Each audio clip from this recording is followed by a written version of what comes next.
When it comes to credit card debt, it's super easy just to swipe that plastic or even tap your card to pay, and that's it. It is completely done. Now, that is evident when you look at the US credit card debt, which is $1.129 trillion in debt already. Now, unfortunately, it's a lot more difficult to get out of that credit card debt than it is getting into it. And of course, looking at the debt, when you start looking at the average credit card interest of 22 to 25%, it is kind of crazy how much credit card debt is eating up the budget in the entirety. Now, as I do financial counseling, we do a lot of restructuring, balance transfers, looking at debt consolidation, looking at home equity loans to consolidate the debt, which is what we're going to be talking about in today's video. The 4 biggest mistakes that I see when people are trying to pay off that credit card debt, starting with number 1, continuing to use the credit card. Now, this is something that is one of my absolute biggest pet peeves. When you're in credit card debt, you're really trying to fight the battle on 2 fronts. If you're paying down the credit card debt and then racking the credit card debt rate back up, doesn't really make a big difference, because then as the rate is running of that 22, 23, 25, I've even seen credit cards north of 30%, which is kind of crazy. It makes it very difficult because you're almost playing a teeter-totter, where if you're paying $1,000 on a card and then you're freeing up that $1,000, a lot of people do end up spending that back. Now, of course, then when you tack on the interest bill, this is the reason why when it is paying off credit card debt, and if you truly want to eliminate it, the first step in this one is stop using the cards. You have to stick to debit cards. You have to stick to the cash method. You have to stick to budgeting. It is really the only way that you're going to get ahead of the game and being able to really live within your means, which of course is the big part. When you start looking at credit card debt, the big thing here is it is supplementing your income. So for instance, if you make $5,000 a month, you're spending $6,000 a month because that extra $1,000 is going onto credit card debt. That is really a losing game. There's going to be a point where the credit card balances are going to get to a point that they're so high you can no longer cover the minimum payments, or worse, you miss payments. Now your credit score is affected, not only with higher balances affecting the credit score, but of course, as the interest rates continue to go up in a high interest rate environment that we are right now, it exponentially does get more expensive. Now, the second biggest mistake that we see is making the minimum payment. This is the reason why you have to take accountability and look at your credit card and look at your statement. A lot of times it'll say minimum balance to pay, or your minimum payment is $39. If you pay the minimum payment, and this is on the credit card statements, if you pay the minimum payment, it's going to take you 19 years to pay off this balance in the entirety. And during that 19 years, you're going to pay X amount of money. That's right. If you're making the minimum payments on this,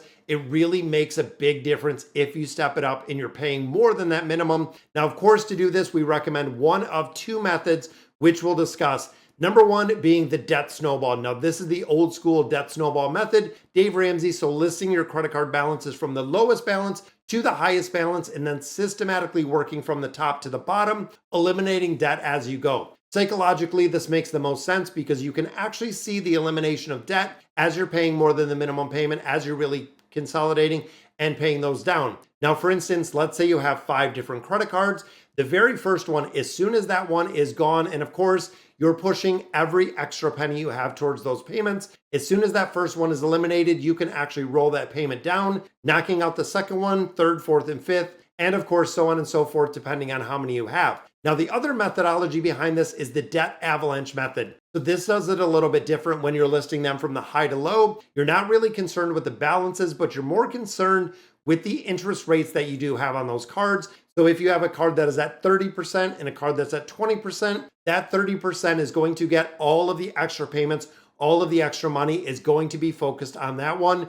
Once that is eliminated, which it could take you a little bit more time, but when you look dollar for dollar, paying the high interest off first does make sense because you'll be saving the most money. Now, make sure when you are making the minimum payment, we are looking for $100, $200, $300 extra dollars. That will cut years off of what you have on the card. And of course, just like in this very first step, you cannot keep using the card. That is really the biggest hurdle that I see in that financial education space, is if you continue to use the card again, it's kind of that teeter-totter method that we talked about, but overall it is incredibly difficult to get the balances down. And of course, guys, if you like the content that I'm putting out, please subscribe to the channel. Let me know in a comment what you guys think, and let's go ahead and get into number 3. That is telling yourselves you'll pay what you can. This is really the approach that a lot of people do, and it's more of a hands-off approach, and it really nullifies or takes away the accountability that an individual can have to pay off and really eliminate that debt. It's a very interesting question, and if you take this to heart, asking yourself, how do you plan to pay off the debt? This is a common question that I ask a lot of people that are looking to borrow money when they have excessive debt, when they do have, high credit card balances. What plan do you have to eliminate this debt? How much can you afford every single month? What can you commit to pay off on this bill? And of course, what does your spending plan look like? What does the budget look like? For a lot of people, they will make that $5,000. They will spend that $5,000.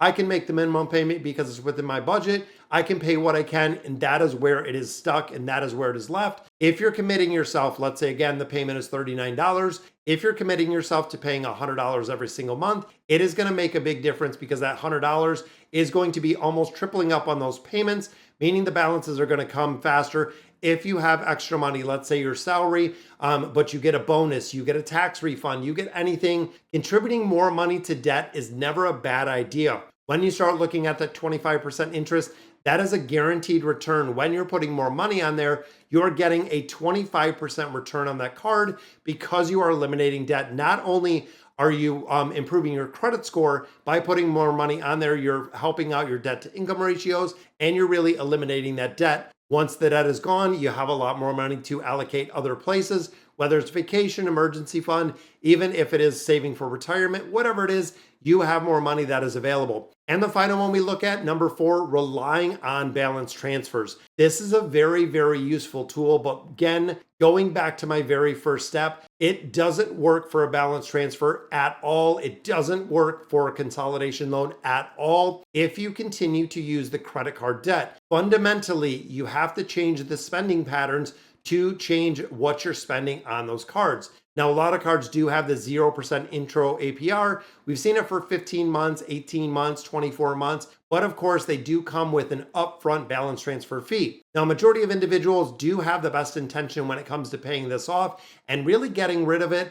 But remember, the goal that we have here is the elimination of debt. It is living that debt-free journey. It is getting out of credit card debt and not getting back into it. When you start kind of robbing Peter to pay Paul, as a common analogy, you are taking balances from one card to put them on another one, and a lot of people will continue to make the minimum payments on that new card. They're not doubling up, they're not tripling up, they're not staying with the same payments they had on 5 different cards. They are just worried about the one card that they have to make the payment on as it is right now. Credit card debt is a very tough situation, and again, we're looking at almost $1.2 trillion in credit card. Now, of course, if you come up with a very good plan, if you put it in concrete, if you start utilizing your debit card, if you start using cash, even if it is short term while you get these credit card balances under control, it's going to make a big difference. And also, if you want to put a runway or if you want to put a really spending plan behind it, makes a big difference. So if you say, okay, I have $10,000 in credit card debt, I want it gone in the next 3 years, 5 years,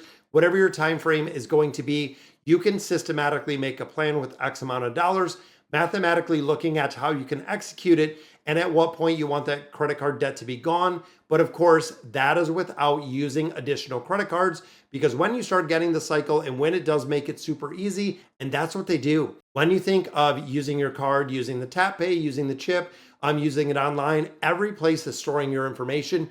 We're in a society right now that makes it so incredibly easy just to pay for literally anything, especially when it comes to impulse purchases, when it comes to memberships, when it comes to subscriptions. You have to keep those in check, guys. It is up to you to really take accountability of your finances like I have, and it makes a difference literally for the rest of your life when you start taking control. So guys, that is going to do it. The 4 biggest mistakes you can make with your credit cards, and I'll catch you in the next video.